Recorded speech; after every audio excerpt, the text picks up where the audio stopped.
It's time for another isolation conversation, and I'm joined today by the Cougars head women's soccer coach, Derek Burton, from his home in Edwardsville. And Coach, how are things going in this interesting time now that we're living in?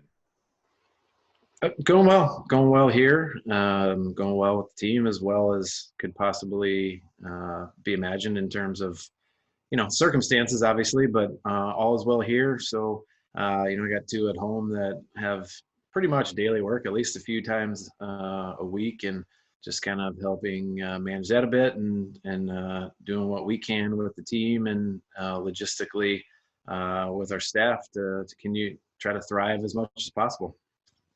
I think people probably get the idea, hey, this has affected the spring sports because they were in season, blah, blah, blah, et cetera, et cetera. People may not realize that the other programs are obviously working year-round. For the fall sports like yourself, men's soccer, volleyball, you were getting set to be right in the midst of your spring season where there is a lot of training. There are games maybe once a week for 4 or 5 weeks. So there's a lot that you are not getting to take part in. Yeah, absolutely. It's a bummer in that respect. We were just about right after spring break. We had a week, and then we were going to start playing games. We had games scheduled for 4 weekends in a row, and had been training quite a bit and really well prior to that. So that part was a bummer, obviously. But again, it just kind of goes back to doing what you can with what you have. It's obviously something that's widespread and out of our control. And it is a bummer. There's that development aspect of the spring that we've been really pushing to help us kind of springboard into the fall and work on some things and a lot of different aspects of it that you lose out on. Certainly not to the degree of the spring sports, like you mentioned. We obviously feel for them, especially our team specifically here at SIUE. I mean, a great start to the spring for all those teams. So I really feel for them, obviously the coaching staff and all their athletes. But yeah, it's disappointing.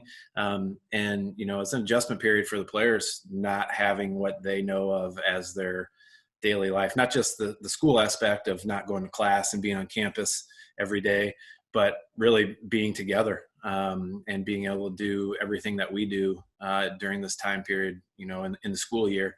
It's definitely an adjustment, but one that I think our group has, made adjustments to quite well at this point. You and I have talked previously in years gone by about the mental side of the game and being a student athlete and being part of a team. And I know that you rely heavily on that. How have you used that or brought that into your talks with your team during this time? Well, I think it's something that they all appreciate, especially now, even if they didn't realize it maybe as much or to the degree that they do now. Now they really appreciate it. We have a few players that are around in town. They live off campus, obviously. But by and large, they're not around each other. And so meetings on Zoom like this and other platforms and certainly things that they do within their team on their own have helped to keep them engaged with one another and with our coaching staff as well, incorporating Dr. Ross Stewart whenever we can, and just keeping at least that aspect of things so we can see each other's faces a bit.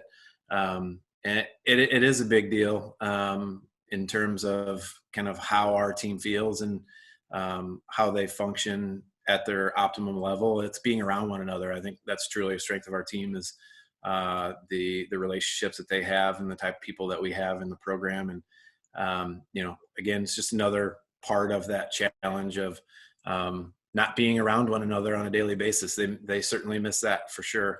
But like I said, doing what we can to keep engaged with a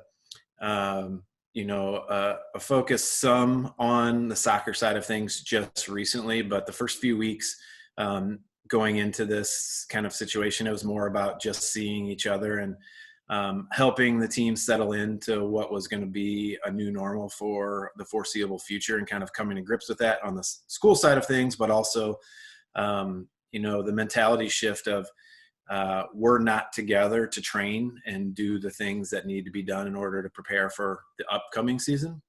So it's almost like summer started early in that regard, because there's a lot of the individual accountability going into summer, even though quite a few of our team is here, especially in July prior to our season. But it's kind of an extended mindset of that. And they do a good job of that. We're fortunate we have a big upperclassmen group, and we're fortunate that they have a lot of leadership qualities, and they understand the accountability part of that, and holding each other accountable individually and as a group, and that what they do or don't do in this time period will affect, when we get back out on the field again, even with it being difficult to maybe grasp right now, because things are a bit uncertain. But they're by and large doing a really good job with it. I'm really proud of the whole group.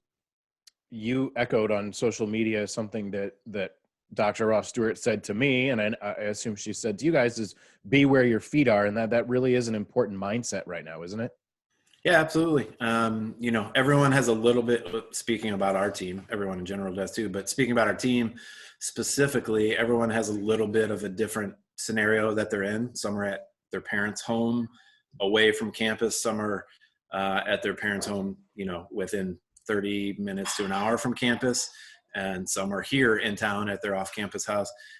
So the availability of what they can do in terms of continuing their progress and at least maintaining, the physical aspect of things and fitness and strength and conditioning is different for everyone. So it's just important for them to be reminded here and there that, don't lose sight of what's important. Try not to let yourself get too down on what may or may not be right now, and just do what you can where you're at. And if that means you're doing kettlebell swings with a book bag at home as opposed to downstairs with our staff, in our great facility, then that's what it means. And if it means because you can't get out too far and you have to do some of your fitness out on your street in front of your house or around your neighborhood or in your backyard, that's just what it takes, essentially. So it's just kind of hopefully driving that point home that everyone's in this situation. So let's make the best of it, because there are real things, hopefully moving forward at some point, that what you're doing now will impact. Head women's soccer coach Derek Burton with us here on an isolation conversation. And coach, as the athletics department has kind of started focusing some social media posts on some of those people that are right there on the front line, medical workers, there's been a lot of women's soccer players come up. Alumni is what I should have said, but a lot of women's soccer players have come up. Have you had a chance to talk with any of those alums that are out there and really seeing a lot worse than you and I are? Yeah, absolutely. First off, I'm really thankful for the department for taking that initiative. It's super cool, obviously, but also from all of our alumni that I reached out to and got pictures back from and all of that kind of stuff. They're super appreciative. And so it's a nice gesture and definitely warranted from the department aspect of things. But yeah, so in the request and getting in touch with them to get pictures and whatnot, it spurred a lot of text conversations and updates on people to see how people are doing. And, I can't say enough how proud I am of all of them. And just recently, I sent in one we'll probably see sometime soon.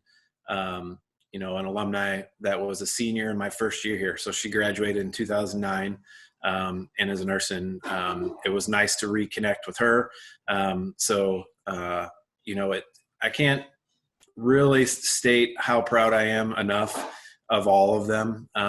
But for a couple of reasons. One, because of what they're doing, right? There's so many layers to that.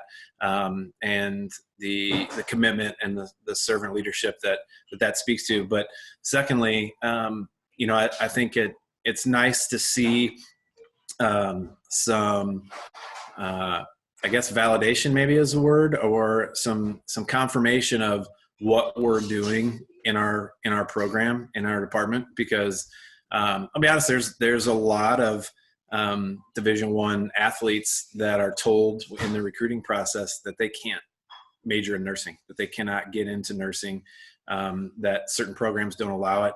A lot of programs certainly don't advise it because it's very challenging, especially in the last couple of years in a program like that because of clinicals and being off campus and the disruption to your schedule in terms of being a Division I athlete.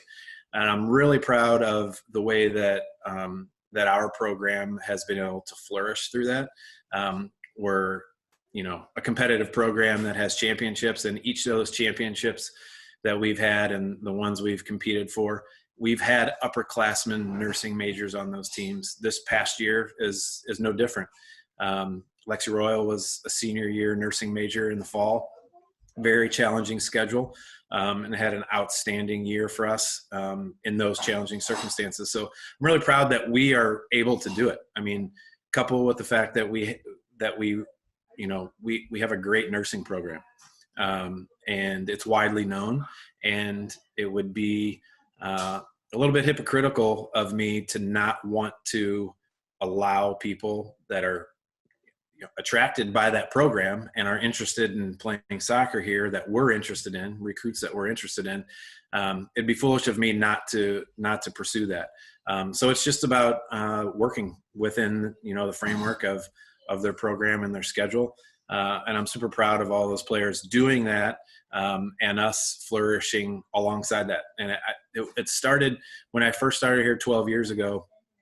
I really wanted to do my best to make a program and develop a program that really there is no A or B. It's 1A and 1B. And depending on if you're in the classroom or on the field, you can put the focus on both of those things simultaneously and excel in both ways. So it's nice to have that confirmation. Again, this past fall, having the top GPA in the athletic department, and alongside of it, a couple spot kicks away from having another trophy. So we're doing both things, and I'm really, really proud of all the people in our program and our coaching staff that help keep engendering all of that success, both on and off the field. How are your coaches doing? I know you have contact with them, obviously through the group, but probably on their own as well. How are the coaches doing? Sure, all the time. They're doing well. They are staying home, staying safe. Doing well. Alexis also on the mend. She's rehabbing that knee in the 5th or 6th week post ACL surgery. So the one upside of all this is that she's been able to focus on that and not have to worry about missing out, being out on the field with our goalkeepers and the rest of the team. But by and large, they're doing really well. We're doing a lot of collaboration, trying to be creative, doing a lot of different things. For instance, tomorrow we'll be doing the Instagram takeover of the department. So after we get done here, we're going to have a little bit of a chat and kind of get ourselves sorted out and what we're going to do and how we're going to go about it.